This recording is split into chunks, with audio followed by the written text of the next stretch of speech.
Hey, hey, hey. It says I'm live, so I'm going to start talking instead of just sitting there looking and wondering. Hi, you guys. I think I'm getting a little bit more comfortable. I hope. Um, anyway, when I do these, because I am trying to get more comfortable and less wiggly, I'll try to stay more focused for you. I don't want to keep you too long when I talk, but I do want to give you details that the media doesn't give. And I promised myself and you that I'm going to stay more focused. So today we're going to talk about Dr. Michael Todd Schulenberg, or Mike, or Dr. Schulenberg, or just Michael Schulenberg. That's how he's referred to in the file by all the names. But if you know from following, the media, they say that he is the one who Kirk Johnson received 15 Percocet, but in Kirk's name. But Prince wanted it that way. That's what the media sells. And they slapped him with a $30,000 fine publicly so that he would learn his lesson about prescribing in someone else's name. That was really the gist of the story that was told about Michael Schulenberg. And not much else was mentioned. So I think that you guys will find this interview really intriguing. I was showing it in the cover picture, but what it is it's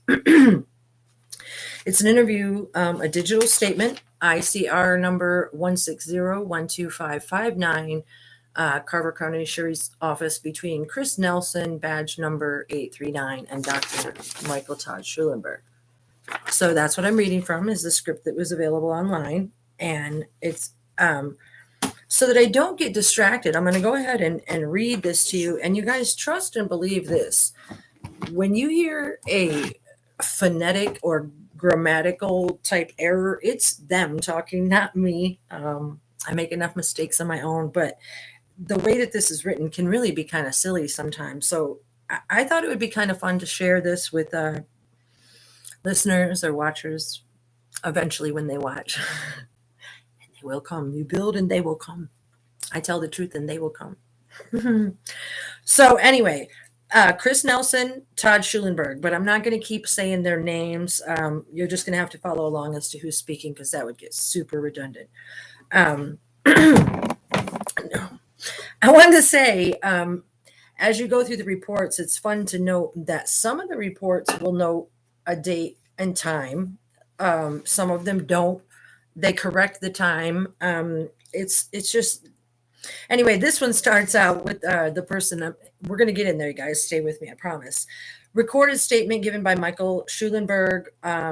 He goes through his date of birth and blah, blah, blah. And he says that the time is approximately 11:57, okay, which I found was really interesting. And you know why? Because the song Breakdown, was released on, I want to say it was 12/31/2012 at 11:57. So I don't know. That popped into my head. Anyway, and it goes on to say, present as a witness during this statement is no one. It literally says that. Again, this is in reference to 16012559. And correction, it's actually 10:57. But what I want to point out to you is a couple of things. At the top here, it says one. Oh, my bad. Skip that. Oh, that's on the other file. Skip that. So anyway, he corrected the time from 11:57 to 10:57. Tell me your name for the record. He goes to the mailing address, cell phone number. He says this is a voluntary statement. And then Nelson says, okay, Mike, I understand that you're a doctor or a physician that has, and then he said, yeah, professional contact with Prince. And then he says, okay, give me a brief contact. I'm going to skim. Okay, I'm not going to read it verbatim. He says, sure, this is Schulenberg. Kirk Johnson, who was present this morning, has been a patient of mine for probably 16 years. And last fall, which would have been the fall of 2015, Kirk contacted me to see if I would be open to helping with his boss. At that point in time, it was just, kind of an idea of like doing a physical, getting things checked out. And that was shared with me. Okay. Nothing ever came to fruition with that until about 2 weeks ago on April 7th. I received a text message, I think about 5:45 in the morning. So again, why is Kirk Johnson texting Michael Schulenberg at 5:45 in the morning on the 7th, April 7th, after having tried to contact him in the fall of 2015 about seeing Prince? Because if the whole purpose was to just get blood work or get him treated or whatever, anyway, keep listening. I get ahead of myself. I get excited. I promise to go slow. He said, okay, he was asking if I would be able to help out and potentially administer some IV fluids that day. So after speaking with Kirk, I came over to Paisley Park about 6:45 in the morning. So again, he just said, Michael Schulenberg said that on the 7th of April, he was contacted by Kirk at 5:45 in the morning, and he arrived at Paisley Park at 6:45 in the morning. Okay. Met Prince, took a history, did what physical exam I could at his house, or studio. His house or studio. As I've been saying all along, there is a residence and there is a Paisley Park studio investigation, which is what I was getting into when I almost mentioned the ICR numbers at the top earlier. So that he, could be read as a misspeak, but it's not a misspeak. It's in fact what he meant. He said, and then he wanted IV fluids. That's not something I could do there. So then we arranged to meet up at my office. My office is at blah, blah, blah in Minnetonka. He said, Kirk brought Prince over. Marone, who is Prince's personal assistant, met us there too. And just for privacy purposes, we entered through the back of the building and came into the urgency center part, which was not open for patient care. Now, I'm going to read that to you again. I please want you to pay attention. The media would have you believe that they went in after hours to, not draw media hype and whatever, just after hours. But in fact, I did some research on the building and a lot of other stuff, but I want to read it again. He said, and just for privacy purposes, we entered through the back of the building and came into the urgency center part of the building, which was not open for patient care. Not only was it not the media makes it sound like it was only after hours, but this side, he's talking about his clinic was on one side and there was like an urgent care built onto the building at the other side, which was not even yet open for patient care at all, hadn't been open. That was from my research, and I'm putting that on the line. That's what he meant when he said they went into the urgency center part, which wasn't open for patient care. Okay. Placed an IV, gave him a IV liter of normal saline, and he said he felt better, and he left in the presence of Marone. 2 days later, he called to let me know he was feeling better, that some of those symptoms we had discussed on the 7th, or wait, no, sorry, it couldn't have been 2 days later. So then they go into this little spiel that's not worth really hearing, but it just goes to show their lapses in judgment and memory, which they have all the time, because I believe they're being ear-fed a lot of their conversations sometimes. Not this particular one so much, but pardon me, I need some water. Not only do I need to slurp the water on live. Anyway, so I'm going to skip past that part because it's not relevant to what I'm talking about. He said basically that he got a call on Friday the 8th, which would actually be the 9th, I think, based on, because if Thursday, 7th, 8th, no, it'd be the 8th. Okay. So anyway, this paragraph, he said, I got to look at my text, blah, blah, blah. And then he says, Kirk got a hold of me by text, and let's see here. Or actually, I had talked to Kirk on, I think, Wednesday. Yes. And then we talked about having Prince come over for kind of an assessment, maybe some blood work. And on Thursday at 7 p.m. And then it happened actually at 5. Kirk got in touch with me, and then he came in. Kirk and Prince came over to the office at 5. That's exactly how that reads. Now, I'm going to say it again. This is a doctor, Dr. Michael Todd Schulenberg speaking. Picture a doctor, doctor coat, treating Prince, right? Rogers Nelson, Prince, whoever they're talking about.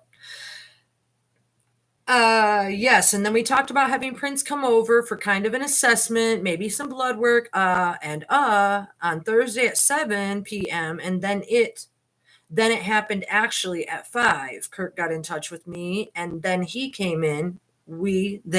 Kirk and Prince came over to the office at 5. He said it happened. What happened, Dr. Schulenberg? What happened at 5 when they came to the office and you went into the urgent care center? Well, let's continue to read because he's going to acknowledge just what he gave. So he goes on to say, in the interim, he had learned from Kirk, who stated to me that he had just learned this concern that Prince was using opiates. So here he's acknowledging on or about the 8th that he knew that Kirk had told him that there was an opiate problem with Prince. Not that Prince was using opiates, but there was an opiate problem, and that's going to become really relevant too. So what's really important and what I want to talk about, I was going to try to stick to the verbatim, but I want to let you guys know what he actually went on to say. I'll talk about the symptoms at another time. He said he came into the office, they placed an IV so that they could give him another liter of IV saline. So the word another means that there was one and then there was another, because without one, there couldn't be another. Placed an IV so that we could give him another liter of saline. And that a nurse came in to do that, but you never hear from the nurse. She wasn't interviewed anywhere. Prince told me that he had taken Tylenol. Okay. Get this, you guys. This is what Michael is saying. I asked him if there were any other ingredients in the Tylenol, and I believe he either said no or that he did not know. So why would Dr. Schulenberg ask Prince if there were any other ingredients in the Tylenol that he took? Why would he say that? So they said that, his main complaint when he came in that day was feeling antsy and blah, blah, blah. And they talked about opiate withdrawal symptoms. They did the blood work and all and blah, blah, blah. And then they get cut off and move on. So get this. Schulenberg goes on to say, we administered the liter of IV fluids. I sent a prescription to Walgreens on 101 and 7. The doctor said he sent a prescription. That means that I know, because I was on prescriptions for a long time, that he sent it via email, and that's how the pharmacy gets it. So just keep that in the back of your mind. He sent one to Walgreens for clonidine. He sent a prescription for clonidine, and Kirk then left to go pick that up. And Prince did take 2 doses of clonidine before he left the office and 1 dose of hydroxine. Do you need me to spell those? So they're telling us that they brought Prince to Dr. Schulenberg's on the 7th, gave him IV saline solution in the closed part of the urgency care clinic. Then he goes on to say that he faxed in or emailed in a prescription for clonidine. And not only that, but he gave Prince 1 dose of hydroxine and 1 dose of clonidine at the office, and then offered to spell them. And he did, in fact, spell them. And then he goes on to say, and hydroxine, he spells it, and he goes on to say is an antihistamine similar to like Benadryl. He tries to play it off like hydroxine and clonidine are both typically prescribed for opiate withdrawal, but they're not. They're not. My daughter has suffered personally. I know. Just trust me. Clonidine and hydroxine are not prescribed for opiate withdrawal. They're not. They both will make you very, very sleepy. Clonidine is actually prescribed for some ADHD children who can't get to sleep, and it knocks them out. So you can imagine if you took something similar to Benadryl as well as a clonidine together, which they pass off as a blood pressure medication, but it can be, but it can also put you to sleep. So why are they giving him IV medication and medications that can put him to sleep? Clonidine and hydroxine. So because he felt he needed something to relax. He asked if something could, and it doesn't say Prince, it doesn't say Kirk, it says he asked if something could be given intravenously, and I said no. We didn't keep things like that in the office. Okay, that's the, which in the clinic we don't. In the urgency center they do, but I didn't want to make the problem worse. So Michael Schulenberg just said that They didn't say what they were talking about, that they wanted to give him in the IV, but that they had it in the urgency center. But he didn't want to do it because he didn't want to make one problem worse. So he said, so the doses you gave them were in pill form. Yeah, clonidine 0.1 and hydroxine was 25 milligrams. But it's worthy to note that I believe that the autopsy would have noted that there were no pills in Prince's. Well, that was the 7th. Never mind. Skip that. Sometimes I get confused. Skip that. So it said that he asked if he left in good spirits, and he said yes, that he appeared comfortable and walked out. And then it goes on to ask him if he usually just give people IVs for no reason. And he said that Prince felt like he was a little dehydrated and it would make him feel better. And he goes on to tell some other fabrications. Okay, here's what's important. They ask, okay, do you know if Kirk filled the prescription? I only know that he filled the prescription for clonidine. The other 2 prescriptions that I issued, I printed. So what Schulenberg is saying is that he sent one in via email, and then the other 2 prescriptions that I issued, I printed. You'd have to ask Kirk if he picked them up. If those were filled, I gave them to Kirk. So they go on to talk about that. And then Michael Schulenberg says, and after looking up opiate withdrawal treatment on the computer, I issued a prescription for Valium. That would be on the 7th, y'all. He just said he issued a prescription for Valium. You don't treat somebody for opiate withdrawal with Valium, right? Or hydroxine or clonidine. It's you guys can look it up for yourselves. I know firsthand, and I'm trying to share that with you. But my point is, they slapped him with the $30,000 fine for 15 Percocet. But here he is talking about clonidine, hydroxine, and Valium. But wait, we're not done yet. Okay, so he says, I blah, blah, blah. Kirk had been a longtime patient of mine. I did not want to violate trust. Prince asked explicitly what the 2 prescriptions were, and I didn't want to lie. So because Kirk's preference was to not even have the Valium available, which I totally understand.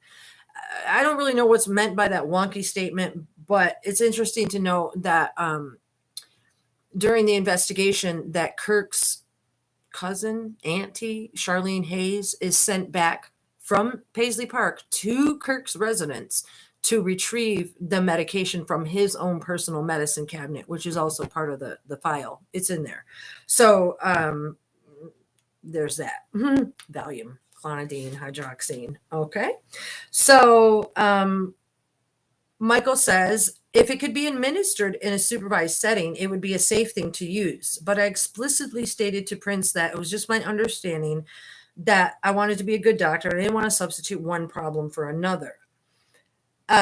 Speaking explicitly about the Valium. That's what he said. Okay. And he asked what kind of effects Valium has on your system. And he said it's widely used as a tranquilizer, a muscle relaxant. And I do vasectomies. I give men Valium to take before the procedure. So Dr. Schulenberg just said that he does vasectomies and he gives Valium, which means he had access to Valium. Okay. So how do we know that what he was giving in the office in the IVs was actually hydroxine or clonidine or whatever it was, just because they wrote the prescriptions for it? We don't know what was in there. He just said he had access to Valium for vasectomies. So I prescribed what I thought were reasonable short-term quantities. I think for the clonidine, it was 30 capsules. Excuse me. I think for the clonidine, it was 30. For the hydroxine, it was 30 capsules. And for the Valium, it was 15 tablets.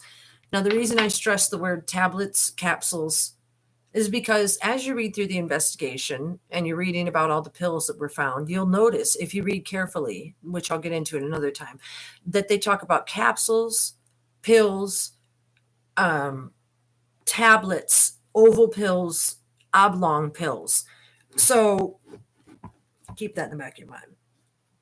So then he goes on to say that he starts talking about how he received the conference call that,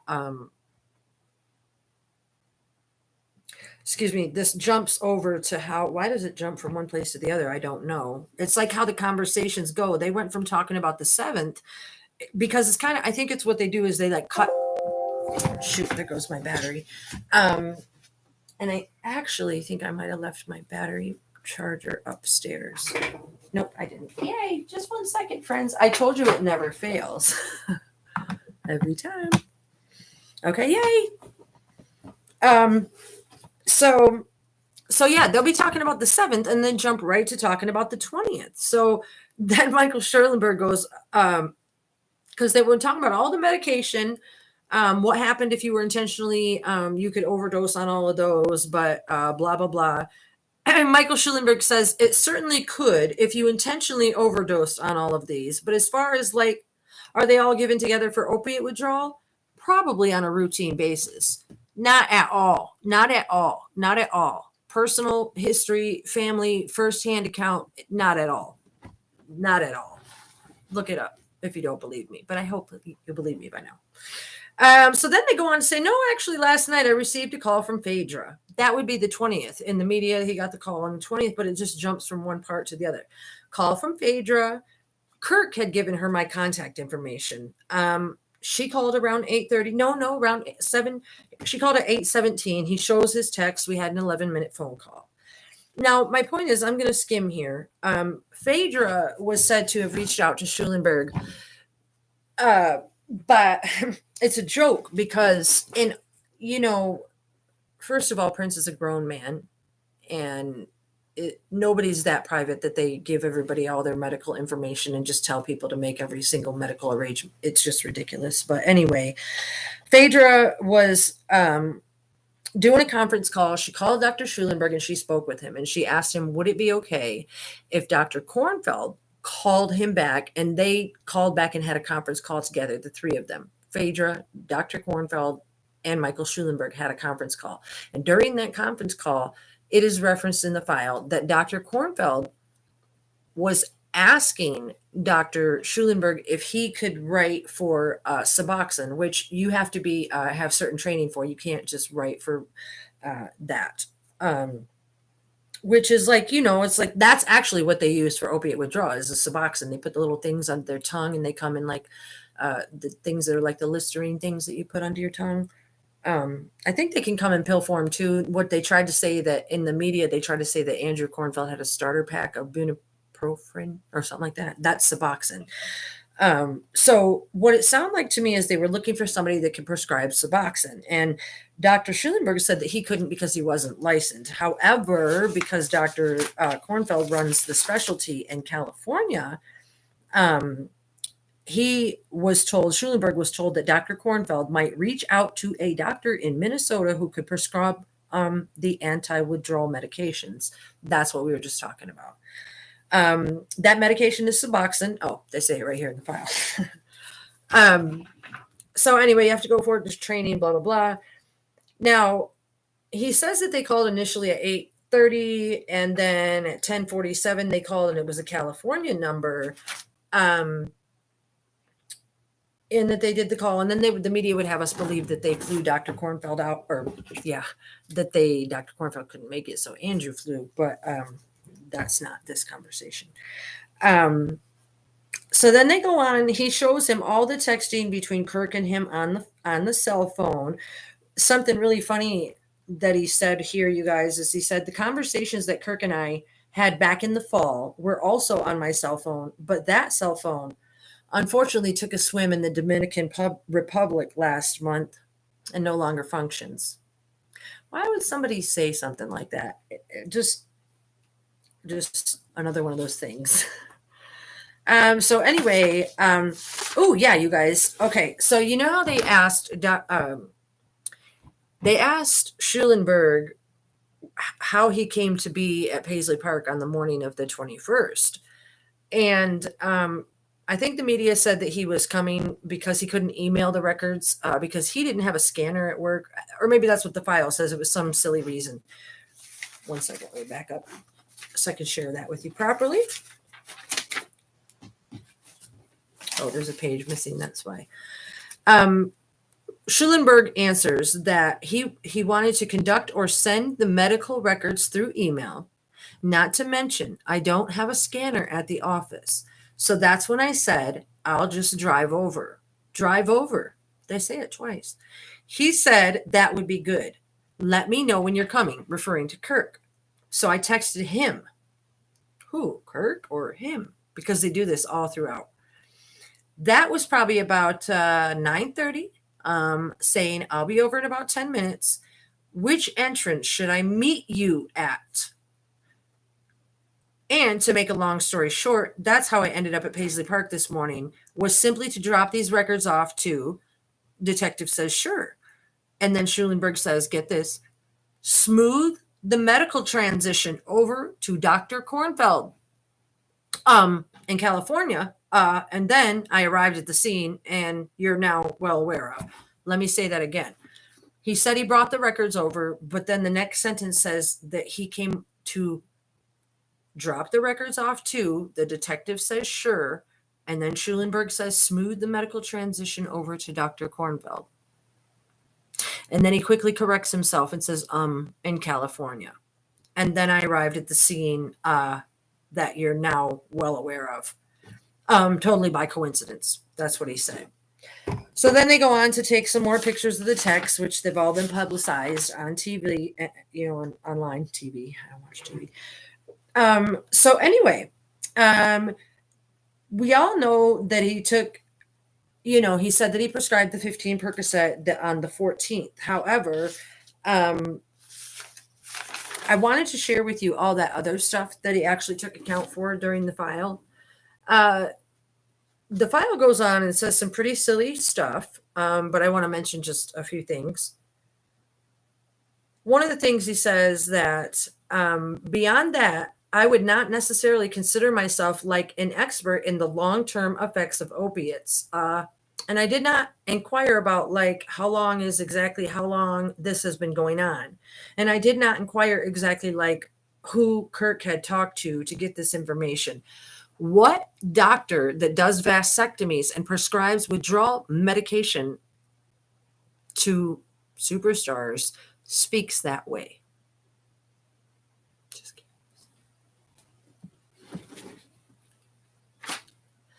When he's asked about the medical records that go through North Memorial, Dr. Schulenberg says there's virtually nothing in the records.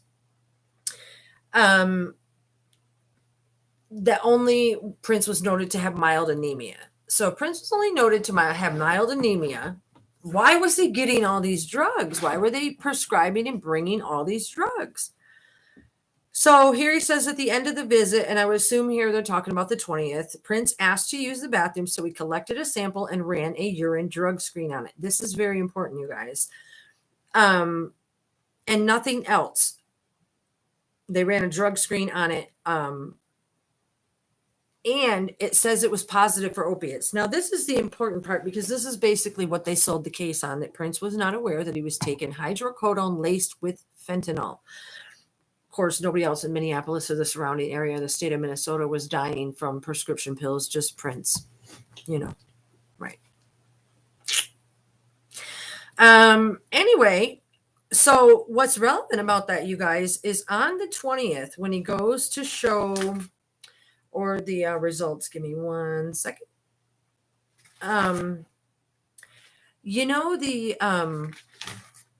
The nanograms per milliliter. Where do I have those bad boys? I have them here. Okay, here they are. Yay.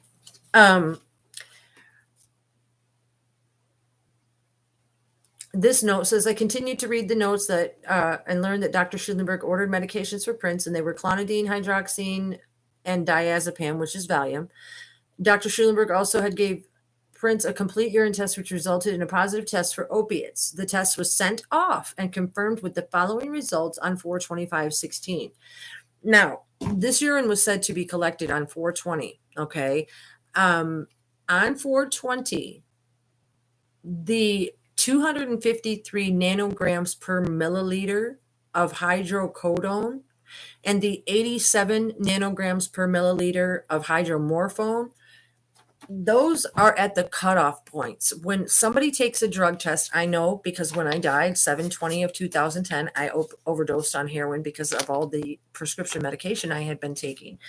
I've researched these things, and like I said, too much personal experience with people who have overdosed, the prescriptions and the things that go around it. So I looked it up on my own phone, my own hospital results, and the cutoff point for hydrocodone and hydromorphone is 50 nanograms per milliliter. So what they're trying to pass off in the media as what was in his bloodstream as opiates was so minute that it should have been in the cutoff point. It shouldn't have even been able to be publicized. And furthermore, how did it get in there? Not from taking fentanyl laced pills, because then he would have had fentanyl in his system too, on the 20th, but he didn't. He had, again, here it is. Take a look. Can you see it? 253 nanograms per milliliter of hydrocodone and 87 nanograms per milliliter of hydromorphone. Do you remember when I said that Dr. Schulenberg asked, did he know if there were any other ingredients in the Tylenol that Prince said he took? And then later on in the file, he wrote, if indeed the Tylenol contains opiates, that would explain the opiate withdrawal symptoms. Why would he write that? If indeed. Who is he to say if indeed it says anything? And who is he to say, ask Prince if the Tylenol had anything else in it, unless he knew of something beforehand? So anyway, again, I'm going to repeat that, you guys, the part about the blood being tested on the 20th, and it had what should have been not even mentioned because it was below the cutoff point or at the cutoff point of what is even worth mentioning. And when you take a test like that in life, they'll actually sometimes send it out to make sure why it's there, how it can be a false positive. It could have even been a false positive from the naproxen or whatever, but there's that whole Tylenol thing. Okay. So anyway, 1 second, because I got another real special thing to share with you here.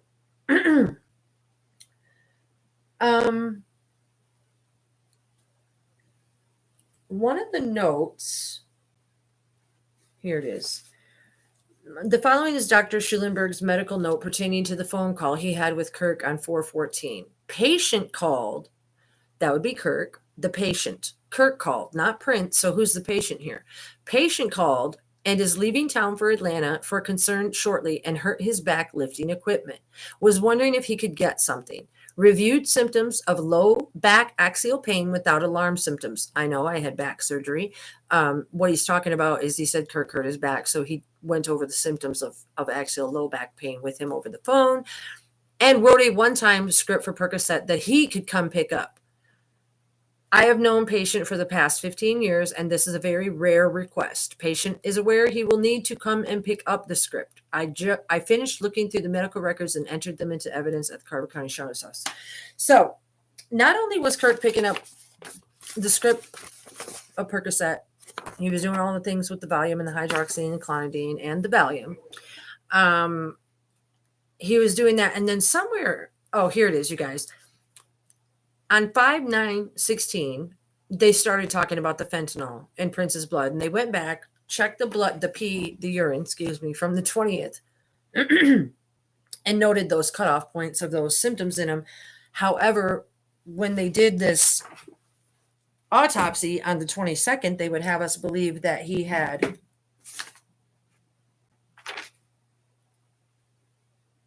what is it, 67.8? 67, either 57 or 67.8 amounts of fentanyl in his system, enough to kill several elephants. So I don't know how you can go from the 20th to the 22nd and have the whole media hype be sold that he just didn't know he was taking hydrocodone laced with fentanyl when he didn't even have any fentanyl in his system on the 20th in his urine. However, he had it on the autopsy on the 22nd. Okay. So also, the other thing that I found while I was reading the files was that the only place that you really even see hydrocodone, which is Vicodin, mentioned in the file, is during the hospital visit in Moline. They say that Dr. Mancha opens up the bottle, the Bayer bottle. They had the Bayer bottle that was found during the investigation at the Moline, so it was planted. Anyway, don't let me get distracted. She said she opened up the bottle It was mostly full, and she sent one of the pills to the pharmacy to be ID'd, not tested, but to be ID'd. And then they brought it back saying that it looked like hydrocodone 32510, that would, be 1,000 milligram Vicodin. That's the only time that hydrocodone Vicodin is mentioned in the entire file. There's no prescriptions for hydrocodone Vicodin. There's nothing. The only mention of it is when it was ID'd. So they looked at it, but they didn't test it. However, when they go on into the DEA files and start talking about the actual pills, they talk about how some of the pills, they only tested random pills from random bottles, random capsules. And some of them, I mentioned this in my other video, had fentanyl and lidocaine. Some of them had hydrocodone and lidocaine. Some just had lidocaine, which lidocaine, if you're not familiar, if you have like pain or backache or something like that, you can also get a patch with just lidocaine. They sell them at the store now, but I used to get prescription patches for those too. So a lot of the things that I've had happen to me are really like not a coincidence in this situation. We're very connected, and that's another reason that I know, I was shown and told that it was my sole purpose to be sharing these things, because I did have the experience with it, not to be a know-it-all, but because a lot of the things that people might overlook, I'm not going to overlook. This soul saved my life, and I'm going to save his and all of ours if I can. And people can think, by what? Telling the truth about the investigation? Well, yes, because it is such a mass media lie that by the time you realize what a mass media lie it is, then you can wrap your mind a little better around the other things that I share, the Hebrew gematria and the things that sound a bit more spiritual, paranormal, if you will. Because I do hear telepathy style from the one the world knows is Prince Rogers Nelson. I do. I'm his soulmate. I'm his best friend. And so can all of you be, because as I've said a million times before, he showed himself to me as our very creator. And I know people who have listened to his music, you won't find that hard to believe, because I know his music moved you to the point that it moved me. Maybe not to the crazy point that it moved me, but I know I'm not, look, I don't mean that in a bad way, because I love that everybody loves him so much, because it makes this job of mine that much easier. And that's what I said when I stood in heaven that day. I said that I would be really excited to tell people, because why wouldn't I? Why wouldn't I want to? It's the truth. I get to tell it for him, and for you all to get to know him by not just telling little bits of truth, but all the truth. And that's what I promised to tell. So thank you for listening. I'm probably going to sign off. We can finish on this later, but really I just wanted you to know about all the medications. Now go pick up your People magazine or click on your TMZs or whatever and see how different the media reads than what he just admitted to in this file. And it actually does go on. I want to let you guys know again, not to be braggy, but when I read from these things, I've done this research. It's all highlighted. It's all, filed out. Okay. Over here, you can see my books. At any time, if anybody ever starts watching these videos live and chatting with me or anything, or maybe I get better at making them, you can ask me any question you want, and I most likely will be able to answer it. And if not, we can find the answer together, because you don't love something as hard as I've loved for 37 years. I love the music, the man, the soul, and most definitely Hashem, my creator, more than some people may not get this, but this is my soul. I was going to say more than my family, but it is my family. You guys are all my family. We're all one big family, and this is for everybody. You got to understand, like I said, if you can grip on this lie, you can probably vibe with the other stuff that I'm saying a little more easy, because you know why it all sounds so trippy. So, gotta go. Kind of woozy. Need some more coffee. Bye, you guys. Thank you so much for watching. I really, really, really appreciate it. Please watch the other videos and like and subscribe. I don't like asking for that kind of stuff, but it's the only way that the truth gets passed from one person to another. Okay? So thank you.